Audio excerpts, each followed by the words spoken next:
Yo, guys, so wow, this is the aftermath from that fight that we had in the weekend. And yes, I'm still slightly a bit pumped. Daniel Dubois wins against Fabio Wardley. And I just wanted to make a video aftermath talking about some things, what we're going to be looking forward to in the future with these two legends of the game. They made a classic fight on the weekend, and it will be remembered for a very long time after. So, I've just been checking out like reports to see how Fabio Woodley's doing, and the guy's a tough cookie, man. Can't believe it. Honestly, they're saying he's completely fine. He was checked by the doctors. He didn't even have to go to the hospital after. Like, mate, are you kidding me? He even joked after saying, "You know what? It just feels like I've been punched in the face." I mean, the guy still has jokes. He's still got his wits about him. So let's just hope he doesn't have any lasting damage and that we notice it, by slurred speech and all of that in the future. These things do come a bit later on in life with the head damage after a while. It's an cumulative effect. So let's just hope he stays in good health for the future, for his family's sake and for his sake. And, we just want to see people do good.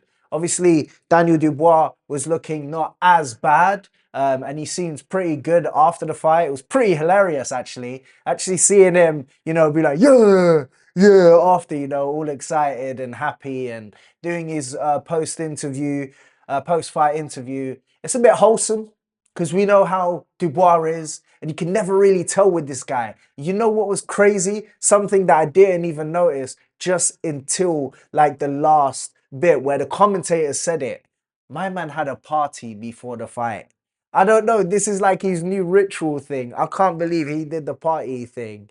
And I was thinking, oh my days, that might be a bad thing. But with Daniel Dubois, you just can never know with this guy, like what affects him, what doesn't, what's good for him, what isn't good for him. All I know is that this guy is still a confidence fighter and he needs confidence to perform at his best.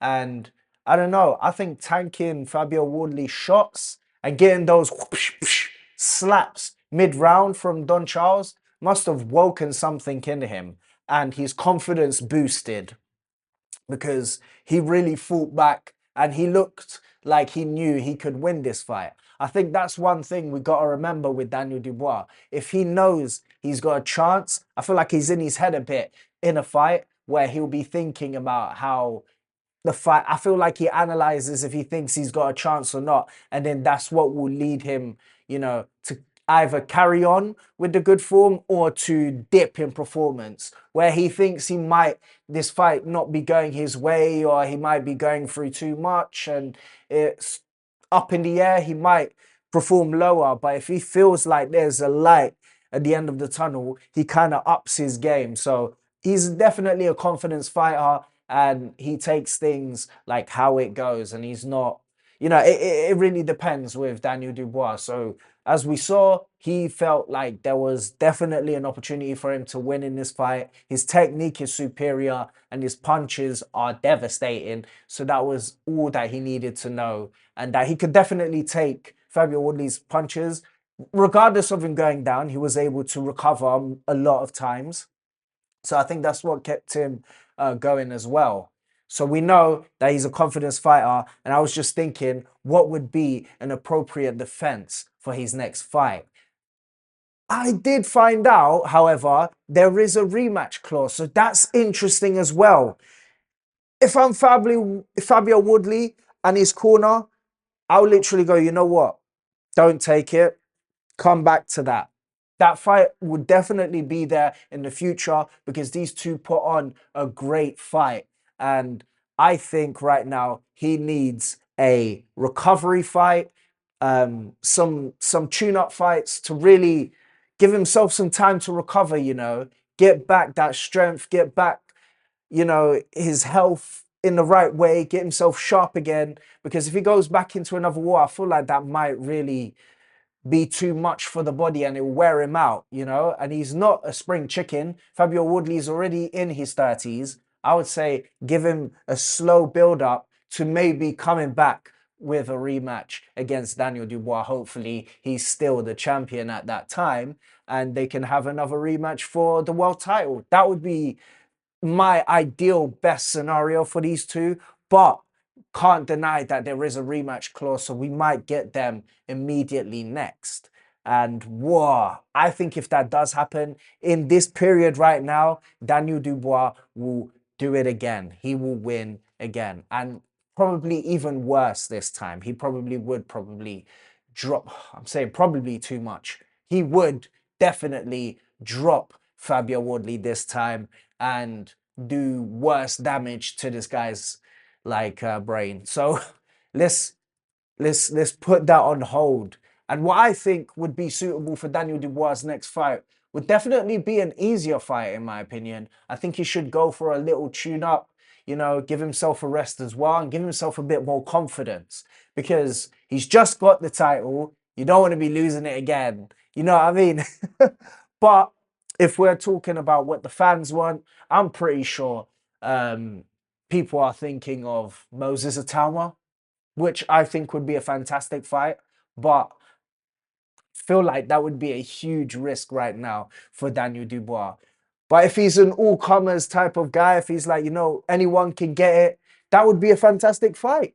Because I think Daniel Dubois has the skill, he's got the experience, and now he knows within himself that he's got that mental fortitude when he needs it. If he just has that confidence, and not Daniel, Don Charles actually gets those bloods, like that blood going in Daniel Dubois, like he did in this fight with that, get him in the right mind, in the right frame of mind. I think he could give Itama something. But if I was being honest, I genuinely think this would be a bad fight for Dubois because of how quick Itama is. And one of the glaring factors that I never really said about the fight with Fabio Wardley was something that is a very, very big worry for Daniel Dubois. He doesn't move his head. If he fought Moses Atama will have a field trip with just pounding this guy's head in and probably be able to move his head away from punches. Fabio Wardley would have probably been knocked out or would have been stopped much earlier if it wasn't for his head movement. I can't deny Fabio Wardley's head movement helped him in this fight from taking worse damage because he was making Daniel Dubois miss when he could. And I know Moses Atama has really good head movement as well.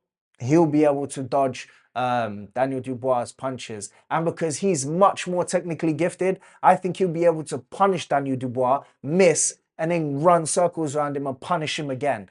And that is where I think Daniel Dubois will just crumble against someone like Moses Atama. The speed is there. The power is also there. We know that Daniel Dubois can get hurt. I mean, Fabio Wardley didn't get dropped, but he does get hurt. But he's tougher than Daniel Dubois. Daniel Dubois looks like he could get dropped by Moses Atama with the way we've seen him in fights where he's been hit with a good shot and he's dropped or he's stumbled. So we know he can be hurt. He has recovered well. He's got good powers of recovery. But with someone like Moses Atama, I genuinely think it might be lights out for Daniel Dubois. So I would suggest to avoid it, but that would be a fantastic fight. And I think Moses Atama takes that fight. For another boxer to put in the mix, I would say would be Hrgovic. I know that's interestingly weird because he's going to fight Dave Allen. But if he gets through Dave Allen, I think it will be a cool fight for Daniel Dubois to have. I think Hrgovic might feel like he didn't do enough in the first fight with Daniel Dubois. And this one might be like unfinished business type of thing. And also, I think it's definitely a winnable fight for Daniel Dubois and a very good fighter to defend his title against. I don't know, that sounds crazy. I think a lot of people wouldn't have seen that coming. But in my opinion, I think that's a good fight to make because it gives Hrgovic another chance to really show what he's made of when he's on it. And I think because Daniel Dubois has already done it and he knows the blueprint to beat Hrgovic, it could be a pretty decent win, almost guaranteed with the way that Daniel Dubois boxes to be able to beat Hrgovic. I don't know. Let me know what you think in the comment section below, guys, about that and what you think Daniel Dubois' next fight should be, and what Fabio Wardley's next opponent should, next step should be. Should he go for that rematch, put in the rematch clause that he wants it, or should he just leave that rematch clause alone, as he should, in my opinion, and go for another fight, maybe do a little rebuild? He can definitely come back 100%, especially with a epic fight like that and the way he boxes. He is a money fighter. He will generate money. He will generate butts on seats because of his entertaining aura and fighting style. So leave a like in the comment, leave a like on this video and comment in the comment section below what you think, and also subscribe if you haven't. I make videos daily and we're always here, baby, talking about the boxing news, boxing fights, reactions, all of that good stuff. So yeah, this is Chronos Boxing. I'm out for today. See you later.